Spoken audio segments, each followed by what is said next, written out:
Buenos días compañeros y buenos días doctor. En esta ocasión mis compañeros y yo vamos a exponer acerca de la sinapsis neuronal.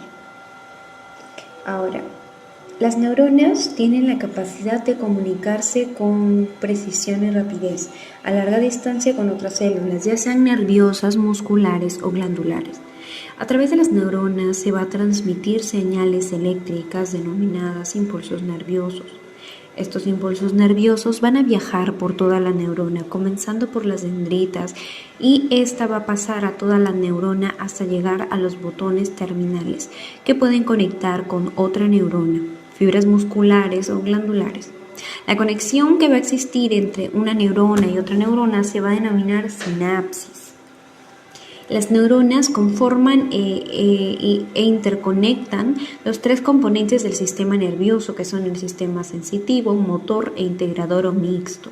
De esta manera, un estímulo que es captado en alguna región sensorial entrega cierta información que es conducida a través de las neuronas y que es analizada por el componente integrador, el cual puede elaborar una respuesta cuya señal es conducida a través de las neuronas. Dicha respuesta va a ser ejecutada mediante una acción motora como la contracción muscular o la secreción glandular. Ahora vamos a preguntarnos, ¿qué es la sinapsis? Pues la sinapsis, el concepto de sinapsis fue descrito por primera vez por Ramón y Cajal y fue bautizado por Sherrington.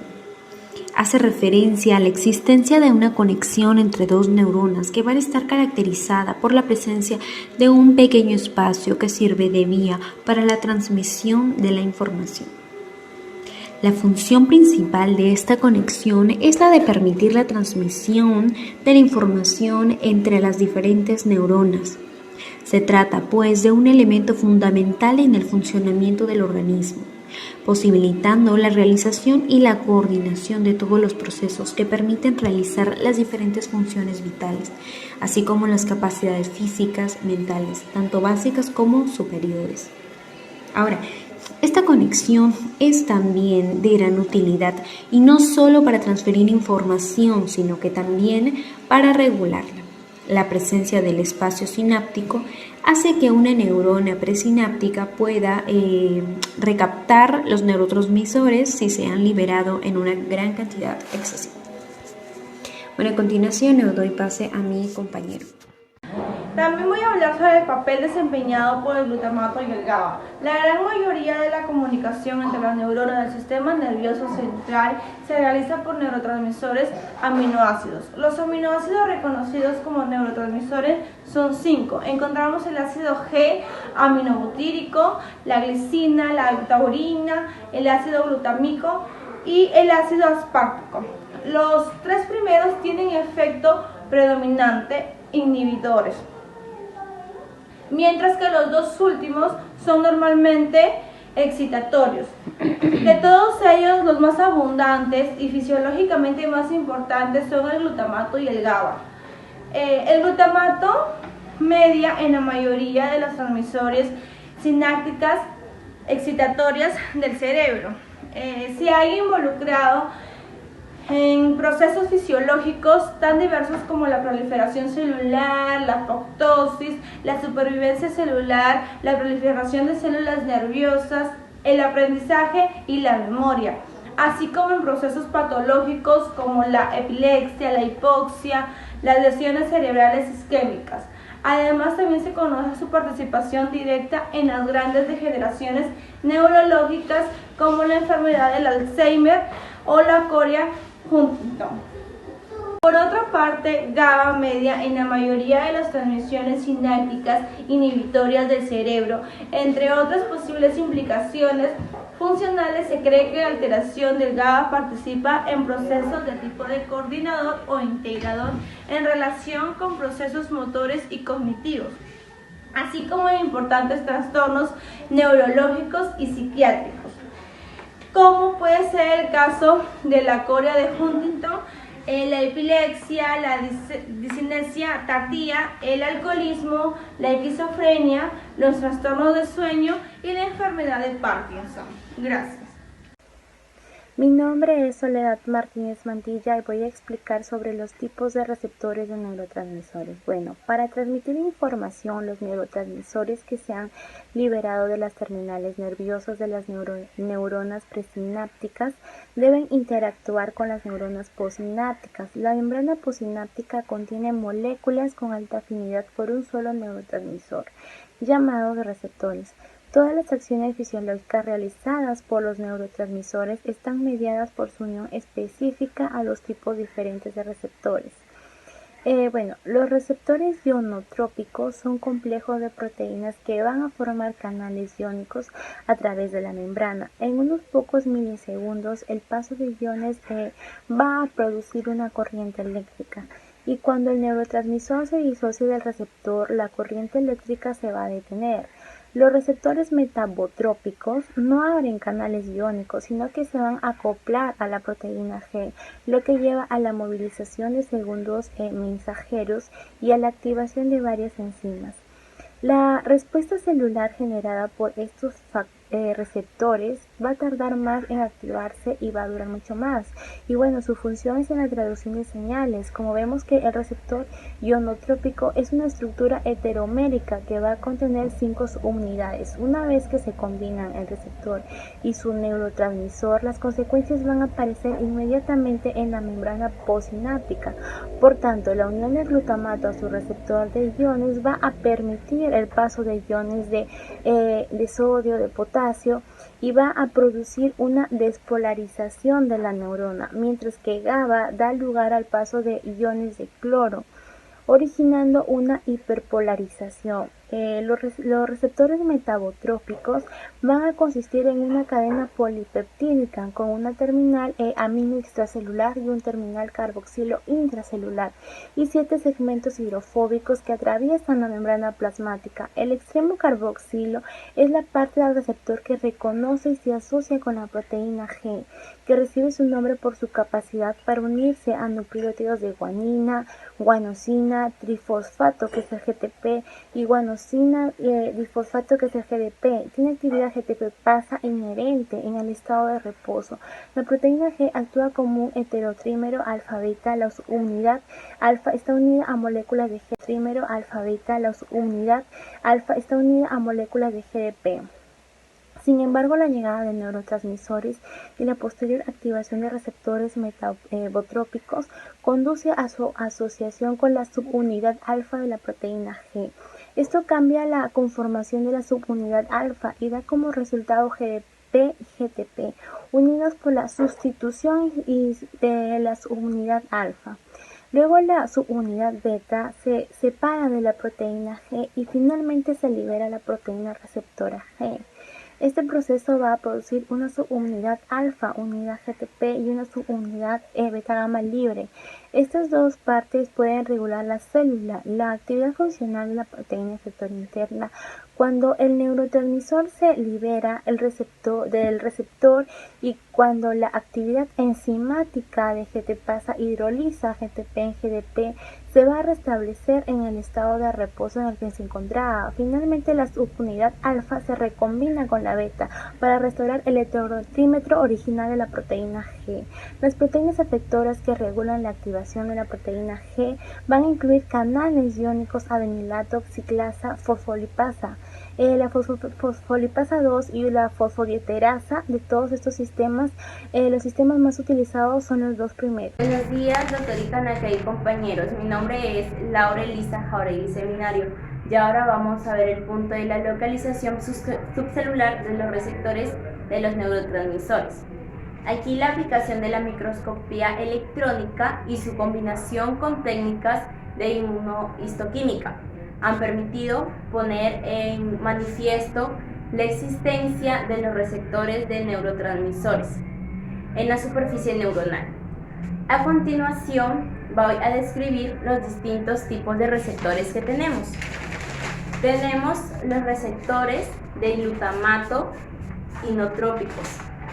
Estos, los receptores que medían la actividad sináptica rápida en el SNC y se clasifican en 4 familias: la AMPA, los Keinato, los Delto y los NMDA.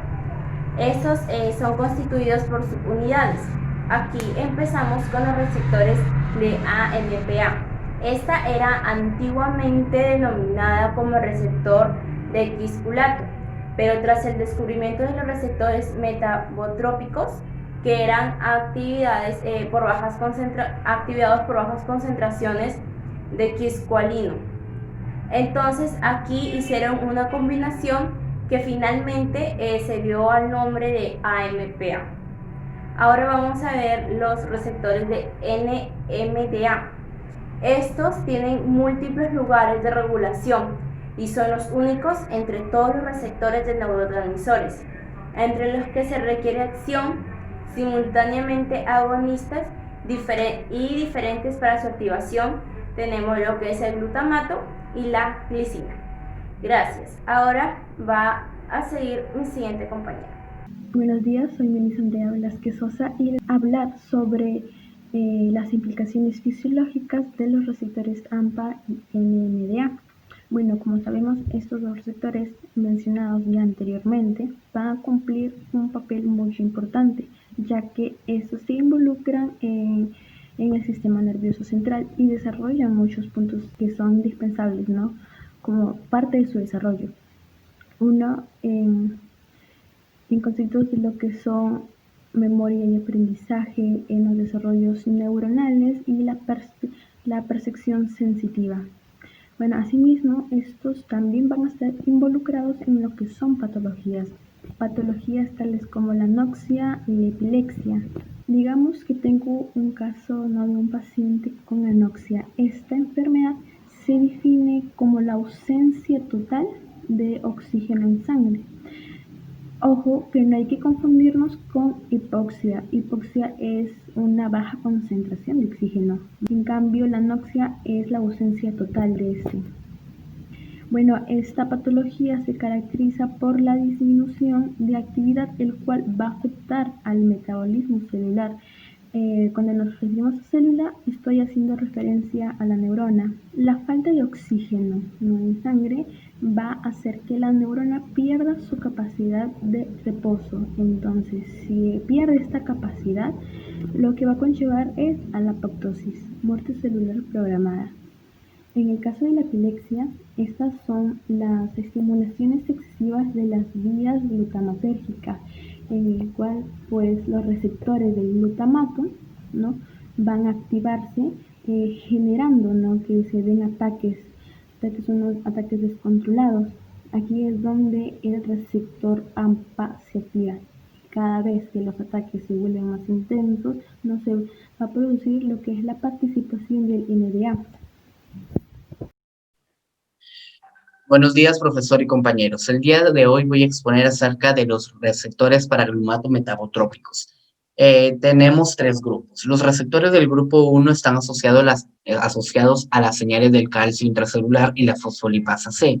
Este está constituido por los receptores para glutamato metabotrópicos 1 y los mGlur5, o sea, los receptores para glutamato metabotrópicos 5.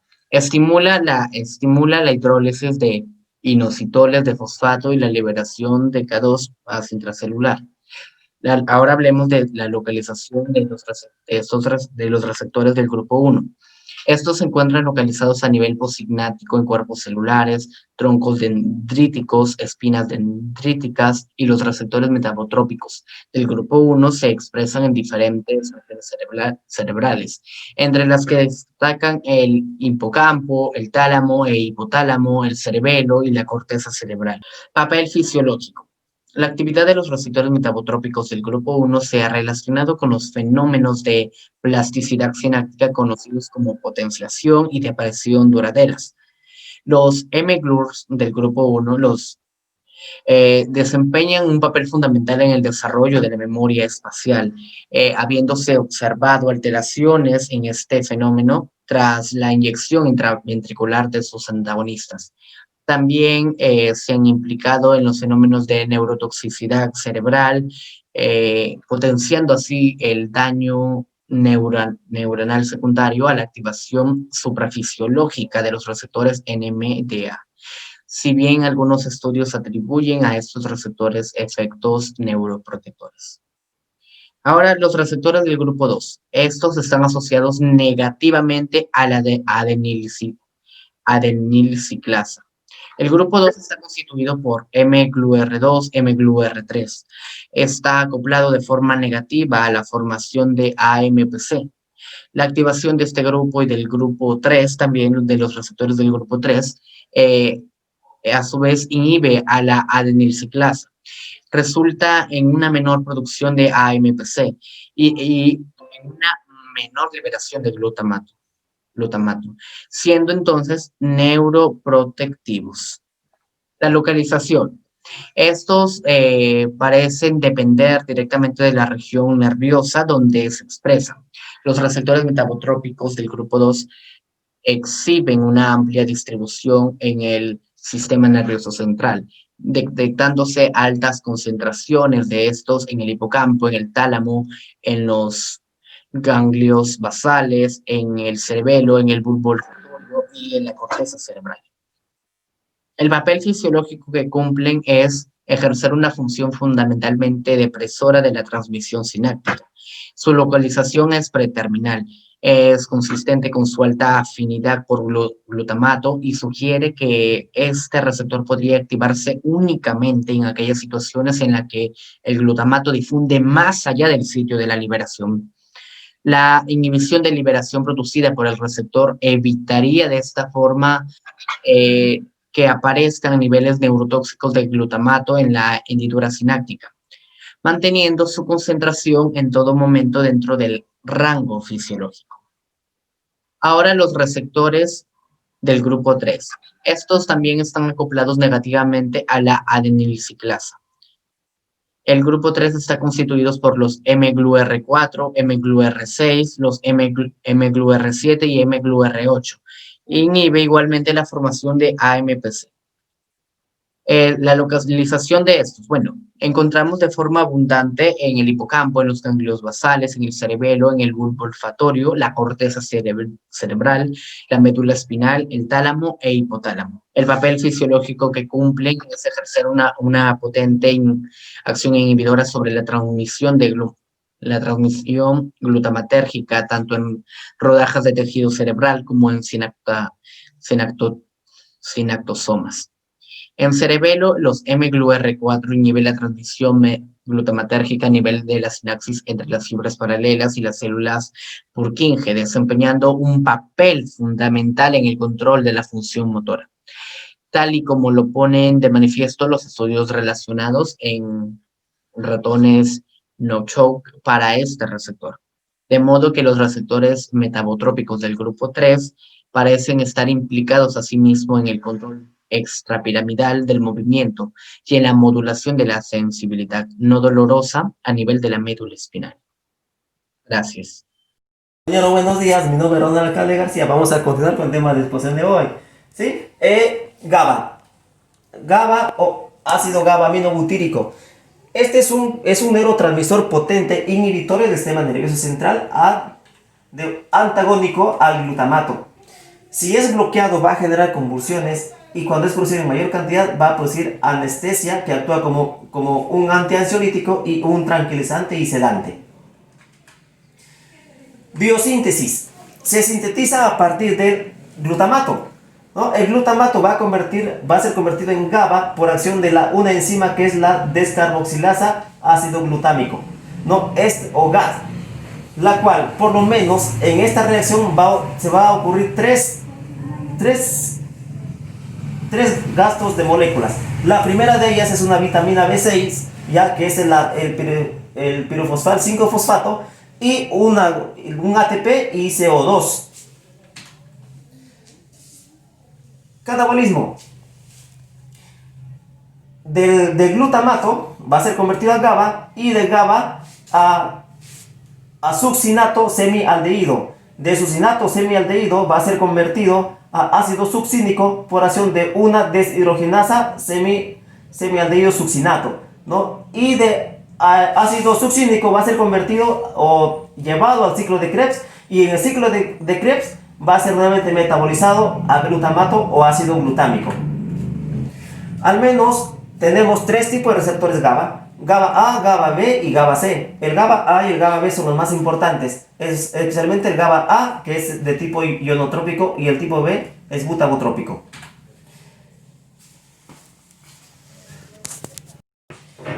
En este dibujo se muestra una neurona, una sinapsis, una presinapsis, un espacio sináptico y una postsinapsis, ¿no? Y acá otro tipo de neurotransmisor. Ya. Voy a tratar de entender esto de acá. Nosotros sabemos que todas las células tienen un espacio intra y un extracelular, ¿no? Y que los GABA, ¿no?, especialmente los neurotransmisores, van a actuar en los espacios sinápticos, o sea, en esta parte. En el caso del GABA A, que es un de tipo ionotrópico, significa que es de tipo canal o de tipo poro. Entonces, como es de tipo canal, este canal, a través de su receptor, que es el GABA, va a dar el paso de la parte externa de cloro hacia la parte interna. Y recordemos que el cloro tiene una carga negativa. Entonces, al ingresar al interior de la célula el cloro, la célula se va a repolarizar, ¿no? Y al repolarizarse va a aumentar más aún su carga negativa. Y esto le favorece al GABA, porque mientras más repolarizado esté la célula o la membrana celular, mayor acción va a tener el GABA, aunque sea de una acción rápida, ¿no? O de un tipo instantáneo. Mayor prolongación, ¿no?, mientras más electronegatividad contenga la parte interna celular. Esto es por parte de los GABA. Entonces, al ingresar en el espacio sináptico, va a tener al menos tres mecanismos de acción. La primera es que el mismo GABA sea reabsorbido al espacio presináptico. La segunda es que sea captado nuevamente por el astrocito, que es la célula de la neurona. Y la tercera es que sea inhibido. De ser así, entonces vamos a pasar al siguiente receptor, que es el GABA B. El GABA B actúa a través de al menos dos componentes, uno es de las proteínas G y del AMP cíclico. La proteína G, que es la guanina, lo que hace la guanina realmente ya es disminuir el ingreso del canal del calcio hacia el interior de la célula, y de forma viceversa elimina al potasio hacia afuera de la célula, generando más electronegatividad interna, lo cual también favorece al GABA, ¿no? Favorece la inhibición. Y por lo tanto, recordemos que el AMP cíclico es un mensajero, es el segundo mensajero más importante de la neurotransmisión. Entonces, la G, ¿no?, va a bloquear al segundo mensajero, que es al AMP cíclico, al adenosiclato monofosfato, y así va a cumplir su función.